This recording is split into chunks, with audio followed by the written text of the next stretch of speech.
Hey everybody, it's Safi and Marco Dish Out on Movies, the only movie review show on YouTube to review movies in terms of food. And it's just Marco here today to review The Walking Dead, Season 10, Episode 8, The World Before. Okay. So this episode, The World Before. I'm sorry. That wasn't a very that's not really my feeling toward this episode. I mean that's not. It's just, I don't know. Last week's episode was so incredible that I was very much looking forward to this episode. I was very excited. I was actually excited to watch The Walking Dead. That's not very common nowadays. And so I was kind of disappointed.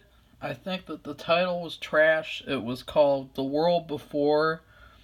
I think that that's probably that's a very misused title, because honestly, when I first saw this title, you know what would have been really cool if they had done an episode of just all the characters living their normal lives, like Negan.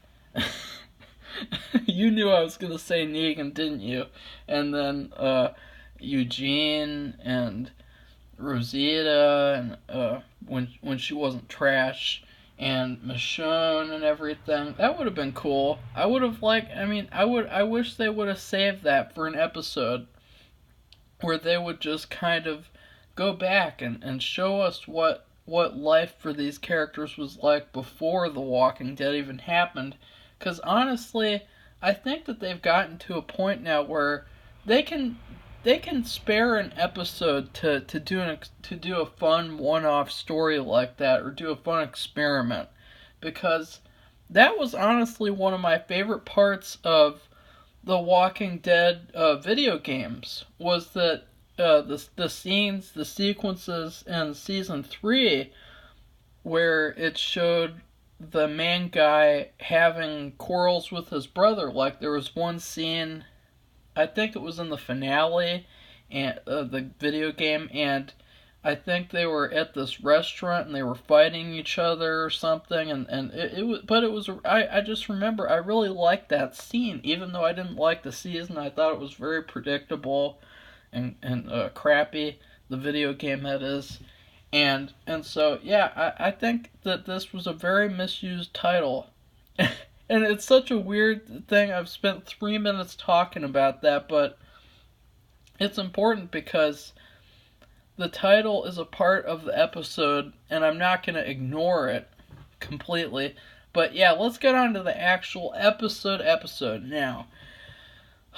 So after last week with the whole Dante twist, the fantastic ending scene with Dante, oh my god, that was awesome. We quickly, very quickly, we get a great opening scene, which there was some weird stuff. Again, I think this episode is not very good. And I know that people are like, oh, of course, Marco doesn't like The Walking Dead, blah, blah, blah. But let me explain why.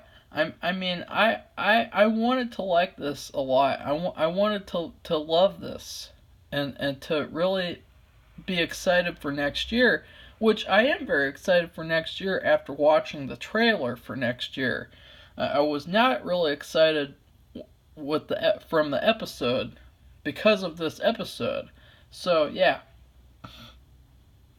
number one, there's some weird stuff with Spanish.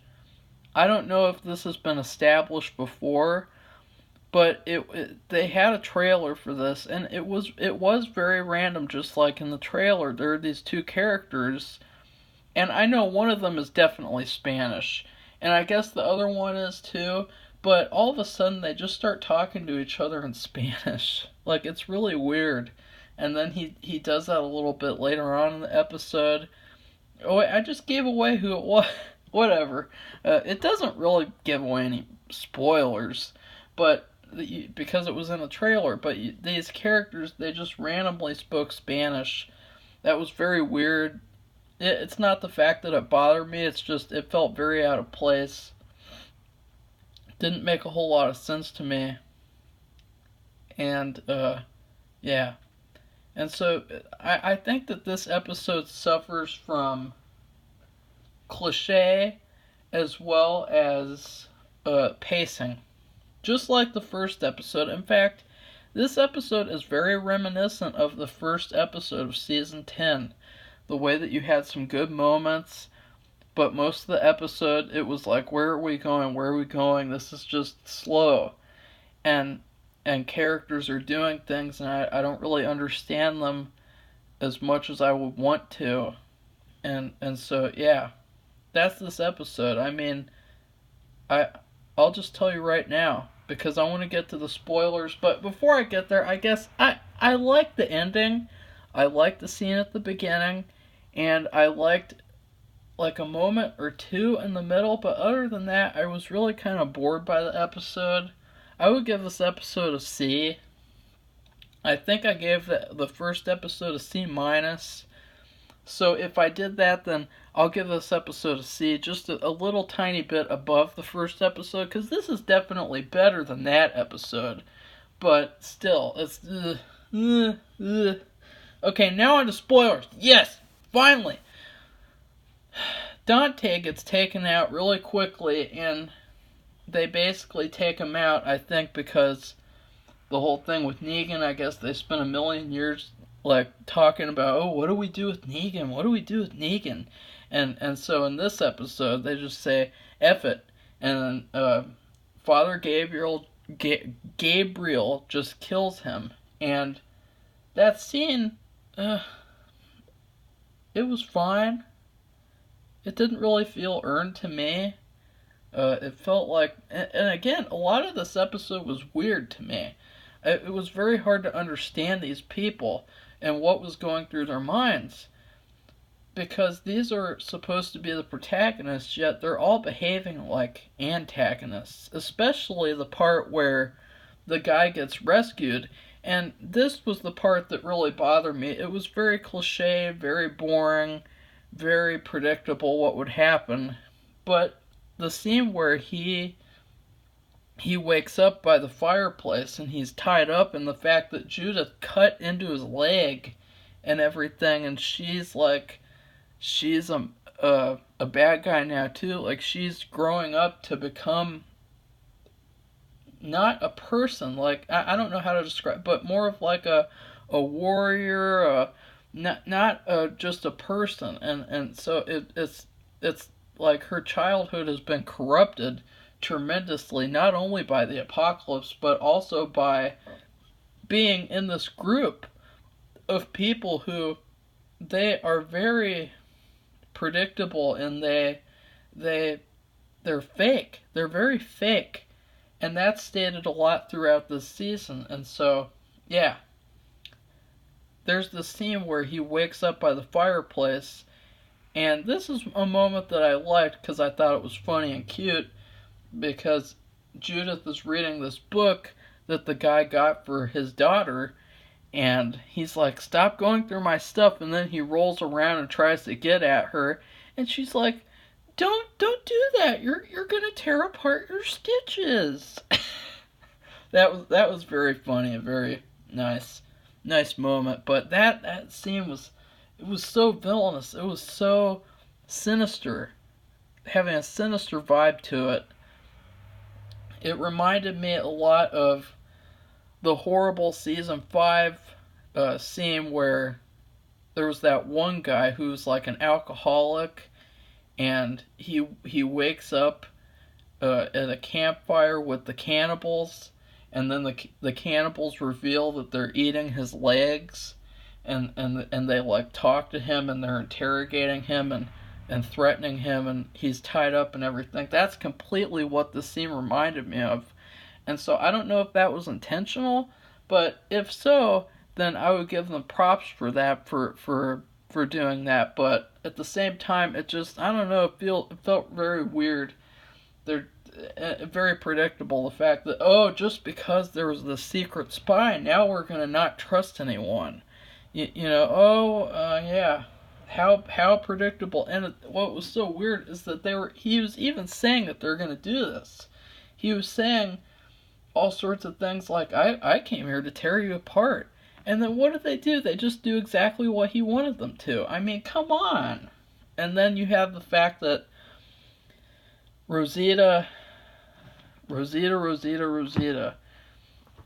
I loved her. I loved that opening scene, but at the same time, I felt like the whole Dante storyline was kind of wasted.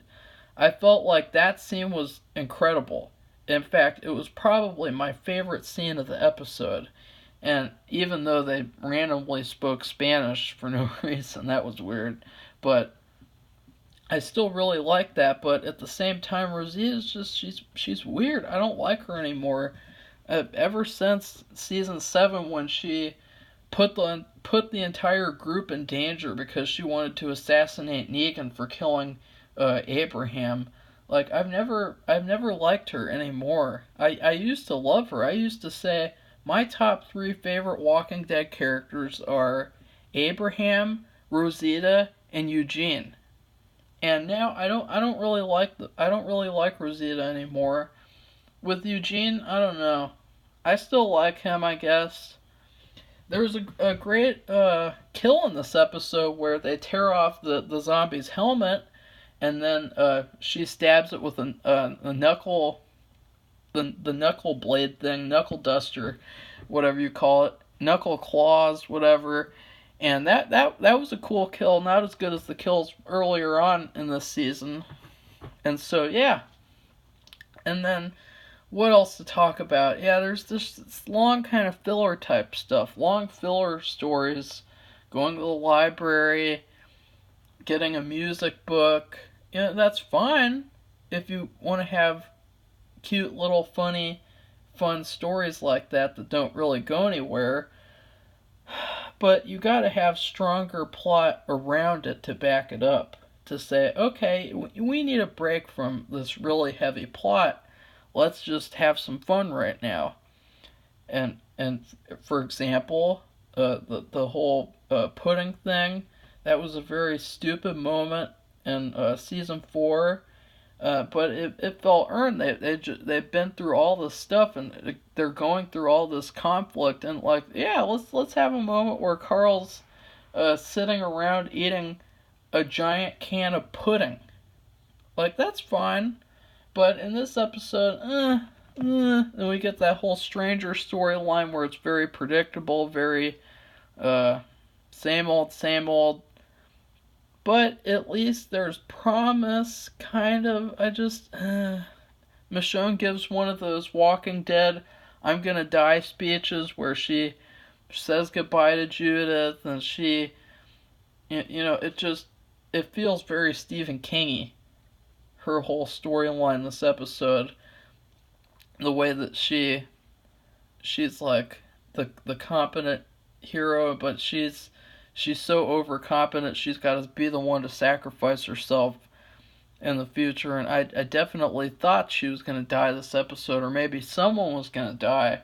But yeah, at the end of this episode, something kind of interesting happened. Once again, Carol's just being Carol. I haven't liked Carol either. I mean, I like her a lot as an actress. I think that her character has kind of worn out her welcome in terms of, like, she had her arc. She should have been killed off like seasons ago, and instead she's still around. And to be fair, that episode where she's having hallucinations was a fantastic episode. But at the same time, this episode very predictable with her, yet very confusing because she's like, I'm fine. It's weird, confusing. Just not as good as it could be. And then there's no Negan. There's hardly any Alpha. There's hardly any of Gamma, the girl from Hocus Pocus. I saw her scene last week as a trailer. I mean, that scene was more interesting to me than most of the other scenes in this episode because we finally we get some nice interaction between her and Aaron. Oh yeah, and then we had the whole gaming scene with Aaron and his daughter doing the little quiz thing, and then telling the story about him and his boyfriend in California going hiking. That was weird. That was very filler. That was a filler moment for sure, and pretty boring. And it sounds like I hate this episode, but it's average. It's very average. The moment at the end is completely undercut by the fact that we can't see the zombies very well. They're in a cave. The spoiler alert, I guess, because I've already been spoiling. The main group, they fall into this trap because of Carol, and Alpha's like, yeah, this is so easy. I was born for doing this stupid war in the apocalypse with these stupid people. Yeah, it's so easy to bait you, Carol. And so they're trapped in this cave with the Horde. The Horde has been revealed. They're in a cave. That's cool. But and I love the visual at first when you see all the zombies' faces and their hands reaching out. But then they did this shot where they kind of pull back and they pull away, and all the zombies look very fake, very computer generated, and you can't really see them very well. I wish there would have been more light shining down into this place. But yeah, C+, C, not a C+. It's a C episode, it's fine, but I've noticed a lot of the characters are turning into villains. And that's another weird thing, because if all these main characters are turning into villains, who's going to be the hero? The only person that I like is Negan. The only person that I really, really like right now is Negan. I was going to say Carol, I was going to say Lydia, I was going to say Gamma, Alpha, but none of them really do anything in this episode. Like Lydia, I was so shocked how great of an actress and a character she was. And after all of that, she's not even in this episode. So yeah, I'm looking forward to next, I guess you'd say, season. And I wouldn't be, and to be fair, I wouldn't be making a big deal about this if they didn't build it up. Mid-season finale. That's what it's called. It's called mid-season finale. And so I would expect more from that. It was just average. But if they had continued airing episodes though, I would have said, yeah, it's a pretty good episode. Not the best, not the worst, but at least we're getting another episode next week. Now we're going to have to wait a couple of months for more episodes. So yeah, I'm very excited for next season. I'm very excited to be reviewing this for everyone who likes listening.